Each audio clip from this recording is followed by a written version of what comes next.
Welcome back to Dad and Daughters Collectibles. Today, for the first time in the wild, I found a couple of 2025 holiday mega boxes. I know a lot of other people have already opened these, but I thought I'd give a couple a shot. These will probably be the only two that I do. I do think it's a really fun product. Like, this would be on my new collector, pretty high on the list for 30 bucks. Budget collectors as well as just new collectors. You get a bunch of cards, you can kind of see what you like. I really think they made some awesome improvements this year, including the Chrome card, so maybe we can get one of those. But I'm kind of excited. For 30 bucks, this is one of the better deals you can get on the market, so let's see how we do. Get this one pre-sliced.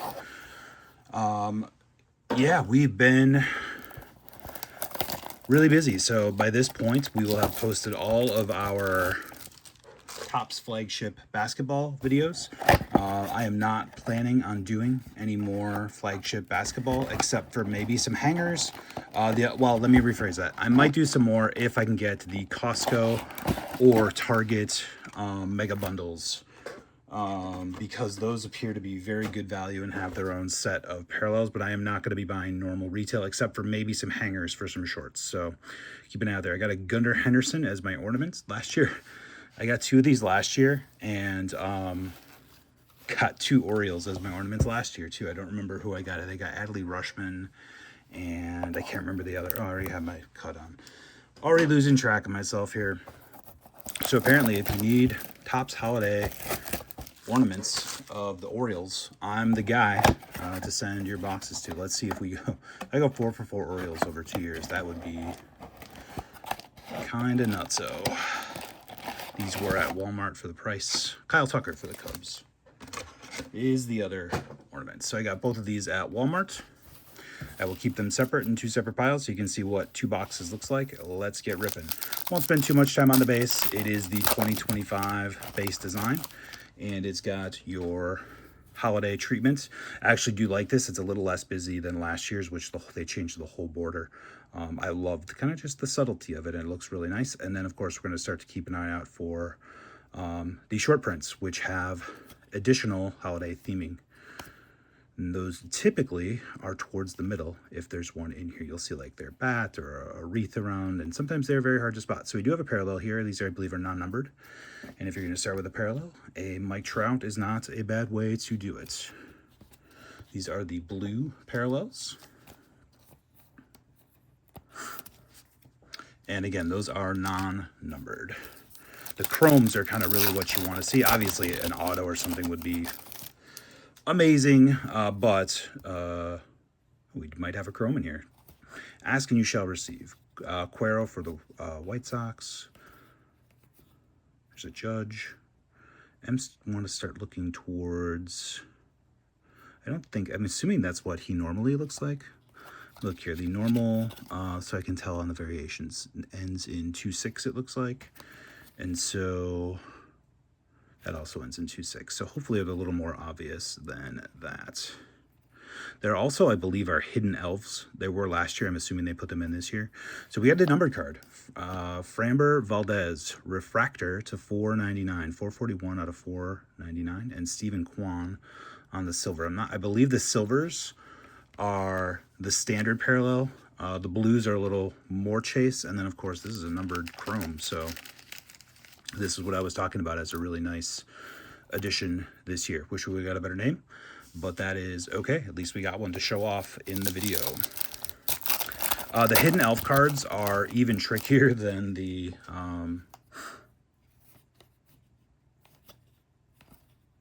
holiday short prints. No, that's just his running glove,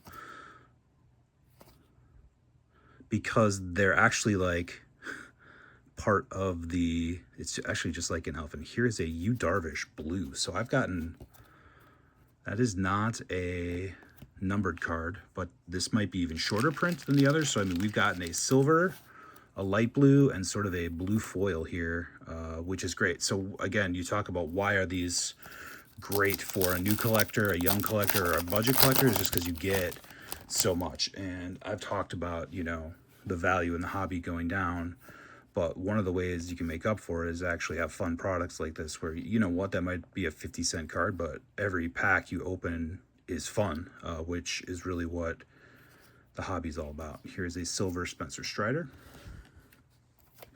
I have not noticed any of the short prints yet, but again, that doesn't mean they're not there. At the end, maybe I will flip through and see if I can spot any. Again, they typically have been towards the middle.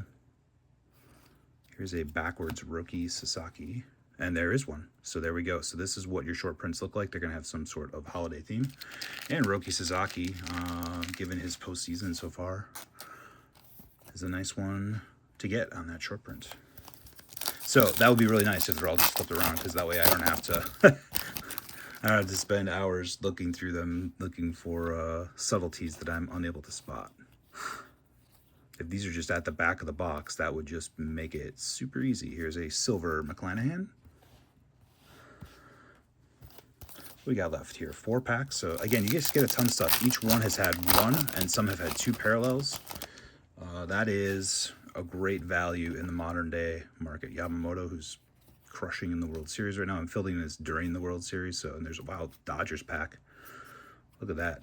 Yamamoto, Hernandez, Sasaki, Shohei, Mookie, 5 Dodge. It's like the whole team. And we got a Zach Wheeler, and that is another. This should be a holiday variation. What am I looking for here? Am I missing? So it got the same.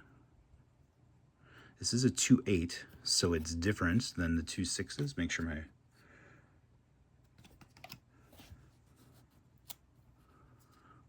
is the Sasaki a 2.8. It's a 2.3. What is this? They get some sort of short print. I just don't know what. I'll have to figure it out later so I don't waste your time. But I believe if my reading is correct and that's a 2.3, so that's the short print on this. And this is a 2.8, and the standard is a 2.6. There's something different about it. I just don't know what it is. We'll set it aside for now and we'll look it up later.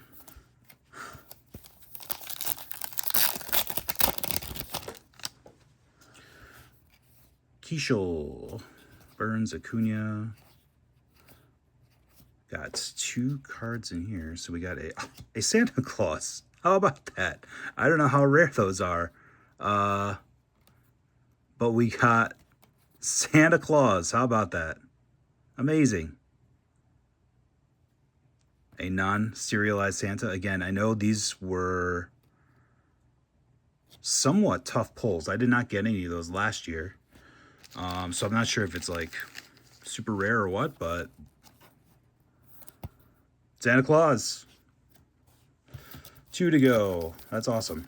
And that is, again, why is this product fun? I don't know. Maybe that's a 50-cent card, but puts a smile on your face, and that's really all I'm asking for when I'm opening products. And a reverse card of Juan Soto. This one has holiday theme. You can see on his sleeve there. Has some like a Christmas sleeve. All right, last pack of the first box. So I would say it was a pretty successful first box.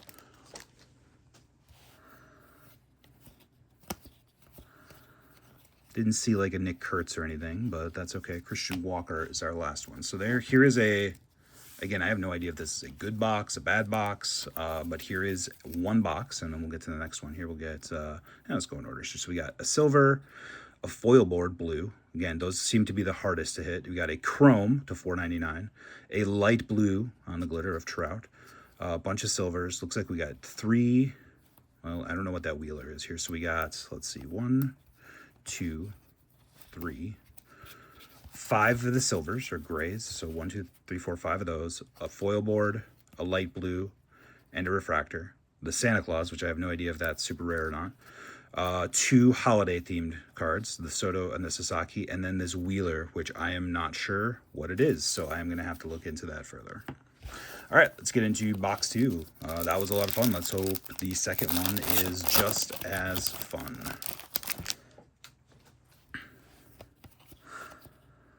a blue foil board at the end. Judge, Marte, Royce Lewis, big name, Seguno rookie on the blue foil board.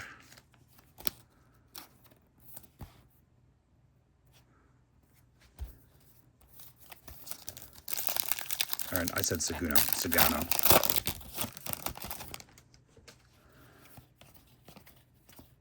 Second, James Wood. Last year I got 2 boxes and they both had almost the exact same print run, so I didn't get close to a complete set because of that. So, and I've seen James Wood again, makes me think I'm going to get the same print run again, but we'll see. It's only a 200 card set, and the mega boxes have 10 packs, 10 cards. You get 200 cards, so getting close to a complete set definitely seems possible with just, you know, a few, which is, again, if you're a collector, another reason to like these. And I know I've seen a lot of these guys in the last box too. A Dylan Cruz, and he's wearing the Santa hat, so nice parallel there.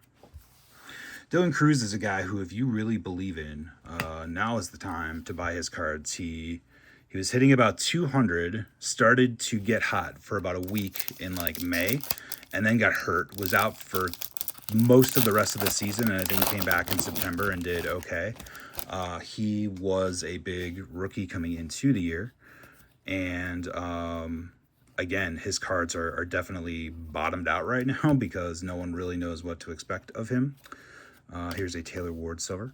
And if you really do believe in him, I mean, he would be on the buy list for me right now, because if he can get it going, him and James Wood, and they got a couple other guys in the National, could really get going next year. And you could see his cards spike up. So there's the Sasaki, and then this is a Gunnar Henderson. Is this the 2/8 again? So again, this is the same numbering as that Zach Wheeler I had, and I don't know what's different about it. So I will figure that out later.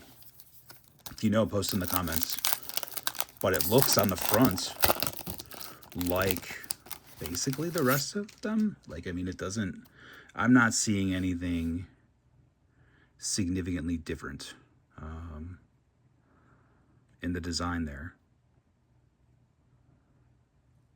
All looks about the same. It's just the serial number ends in a 2/8, which always means it's something different.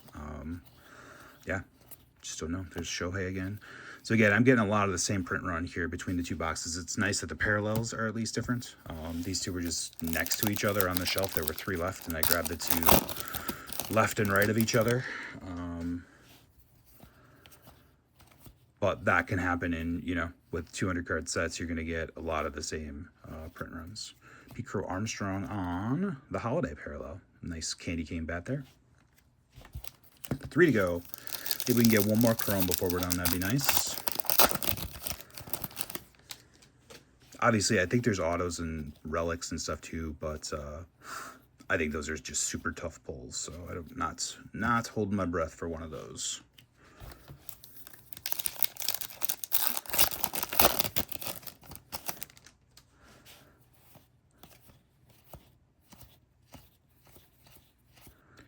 Light blue, there's Zach Wheeler. So those end in, well, that's 2/6, but it is the parallel. And consider I got 1 in each box, it would make you think those are 1 per box. Looks like we got, oh, cool. Foil, sparkled foil board there of a Philly. Freddie Freeman, let's do that one last. We got Josh Young on the silver, and our foil board is a Trey Turner to 99. Wow, chrome to 99 on the Trey Turner. On the, I would call that like a green speckles. I'll have to look that up, but hey, I asked for chrome, I got chrome. No complaints at all. No complaining will be had. So we got 1 in each box. I don't know if that's standard or not, but again, considering these are 30 bucks, I know that, you know, from a collector standpoint, if you're a Trey Turner collector, for example, this is probably a little lower priority than other Trey Turners to 99. But again, if you're just looking for a fun rip, we got a blue foil board in each, a light blue in each, a chrome in each, 1 to 4.99, 1 to 99. Again, getting cards to 99 in retail is awesome. We got 2 of the holiday cards in each, and we got one of these other serial numbered cards, which I'm going to have to dig into. They have, yeah, the color matches the team color. I don't know. I just don't know what they are. Maybe they're nothing. Maybe it's just a red herring. But again, you got the 28 here, so I am just not sure. So I will do some digging and post in the comments before I post if this is something cool or if it's just another kind of random short print. So there you go. There's my look at Chrome. I'm sorry, not Chrome. Topps Baseball Holiday. I would definitely recommend this at the $30 retail price. I think it is a really fun rip for low to mid end collectors just looking for fun. I have 2 of these for $60. I mean, you can buy a mega of a lot of products for $50 and get. I mean, honestly, you can get like, this could be your hits out of a $50 mega, right? And we got, you know, a huge stack of cards, right? And really that's what, to me, what I look for in products that I'm trying to buy. I'm trying to find products where I can have a big stack at the end. Again, maybe the highest value card in here is $3, but I've got 20 of them, right? So that's great. I can sell some of these. I can keep some of these. It would have, like, for example, if I hit any Brewer in here, that's an instant keep for the PC, right? This Santa, I have no idea if the Santa Claus is good or not. Maybe that's a few dollars. Who knows? But again, lots of cards you can keep for the PC, lots of stuff you can flip to keep buying. If there's, you know, like a Sasaki, maybe short print, maybe you hold that and see if that's a $10 or $15 card in a few years. It gives you options, right? I love options. You open this up and you get this, and it's like, you know, take the chrome out of there, right? And again, nothing wrong with that, but like, now it's like, well, I don't know if I want to hold any. You know, I got one rookie in there. I got you know, a rookie parallel that's probably not going to pan out too much. You got one star. I mean, this is a lot of products, right? And what I'm getting at is to have this much, it's fun. What do I want to keep? What do I want to sell? What do I want to hold on to and maybe sell later? What do I want to trade to my friend who collects this team? And options are just fantastic. So, all right. Thank you for watching. If you made it this far, give us a like and subscribe. And remember, girls are collectors too.